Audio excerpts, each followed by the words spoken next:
Hello friends, finally শেষত আহিল আজি ৰেলৱে বিভাগৰ বৃহৎ নিযুক্তিৰ official notice group A B C D RPF সকলো পদৰ অনলাইন ইতিমধ্যে আমাৰ হাতত অফিচিয়েল নোটিছখন আছে মই আপোনালোকক এই ভিডিঅ'ত ডিটেইলছত অফিচিয়েলি জনাই দিম ইমান দিনে মই আপোনালোকক আনঅফিচিয়েলি জনাই আহিছিলো যে মুঠ 2,93,943 পদ খালি ৰেলৱে বিভাগত আজি বৰ্তমান সময়ত অফিচিয়েলি নোটিছ আহিছে ফ্ৰেণ্ডসকল বয়সৰ বিশেষ ৰেহাই কিছু প্ৰাৰ্থীলৈ আপোনালোকে ভিডিঅ'টি স্কিপ নকৰিব যথেষ্ট গুৰুত্বপূৰ্ণ হ'ব আজিৰ এই ভিডিঅ'টি আনহাতে যদি আপোনালোকে আমাৰ চেনেলটি সাবস্ক্ৰাইব কৰা নাই প্ৰতিটো আপডেট দায়িত্ব সহকাৰে পাই থাকিবলৈ এই মুহূৰ্ততে সাবস্ক্ৰাইব কৰি লওক বিভিন্ন সময়ত মই আপোনালোকক ৰেলৱেৰ বিষয়ে জনাই আহিছিলো যে বৃহৎ নিযুক্তি হ'ব গ্ৰুপ এৰ মাত্ৰ 1420 টা গ্ৰুপ বিৰ 904 টা গ্ৰুপ সিৰ মাত্ৰ 117 টা গ্ৰুপ ডিৰ 2,91,502 টা আৰু সৰ্বমুঠ 2,93,943 টা পদ খালি আছে বুলি আৰু হেইলৈ আজি এখন অফিচিয়েল নোটিছ আহিছে যিখন নোটিছ মই আপোনালোকৰ সন্মুখত ডিটেইলছত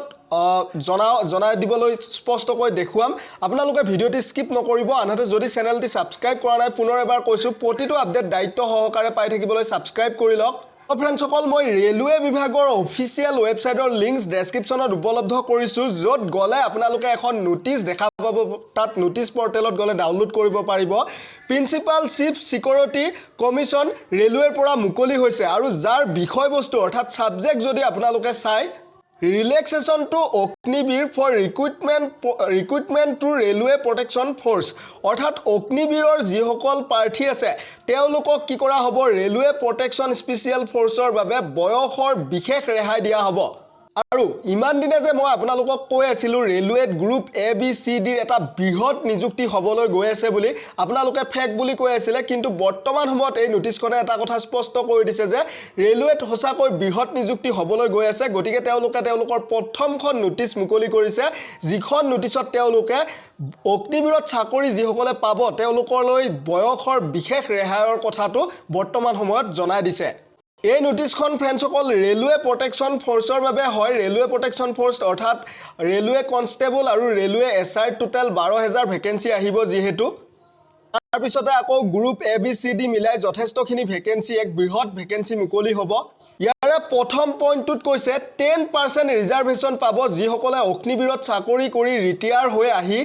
ৰেলৱে পুলিচৰ কনষ্টেবলত চাকৰি কৰিব বিচাৰিব তেওঁলোকে 10% ৰিজাৰ্ভেশন অৰ্থাৎ সংৰক্ষিত পাব আৰু অগ্নিবীৰত চাকৰি কৰাৰ পিছত যদি ৰেলৱে প্ৰটেকচন ফোৰ্স অৰ্থাৎ RPFত কোনোবাই জয়েন কৰিব বিচাৰে তেতিয়া হলে বয়সৰ এক্সট্ৰাকৈ 5 বছৰ ৰিজাৰ্ভেশন পাব যেটো ফাৰ্স্ট বেচ আছে ফাৰ্স্ট বেচৰ অগ্নিবীৰ প্ৰাৰ্থী সকলে তাৰ পিছত নেক্সট যিবিলাকে চাকৰি পাই ৰিটায়াৰ হৈ আহি ৰেলৱেত সোমাব বিচাৰিব তেওঁলোকে 3 বছৰ ৰিজাৰ্ভেশন পাব তাৰ পিছতে 3 নম্বৰ পইণ্টত কোৱা হৈছে অগ্নিবীৰত চাকৰি কৰি আহি ৰেলৱেত চাকৰি কৰিব বিচৰা প্ৰাৰ্থীসকলে কেৱল কম্পিউটাৰ টেষ্ট দিলেই হ'ল CBT দিলেই হ'ল তাৰ পিছত তেওঁলোকৰ কোনো ধৰণৰ ফিজিক্যাল বা মেডিকেল টেষ্ট লোৱা নহয়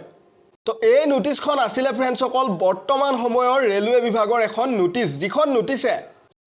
নোটিছে নেকি প্ৰমাণ কৰি দিছে যে ৰেলৱেত অতি শীঘ্ৰে মই আপোনালোকক যিদৰে জনাই আছিলো যে বৃহৎ নিযুক্তিৰ এটা হ'বলৈ গৈ আছে সেই নিযুক্তি আহি আছে ফ্ৰেণ্ডসকল এই জুলাই মাহতে আপোনালোকে এপ্লাই কৰিবলৈ পাৰিব এই সকলোখিনি বৃহৎ নিযুক্তিৰ পদত প্ৰতিটো আপডেট সময়ত পাবলৈ আপোনালোকে আমাৰ চেনেলটি সাবস্ক্ৰাইব কৰি লওক ধন্যবাদ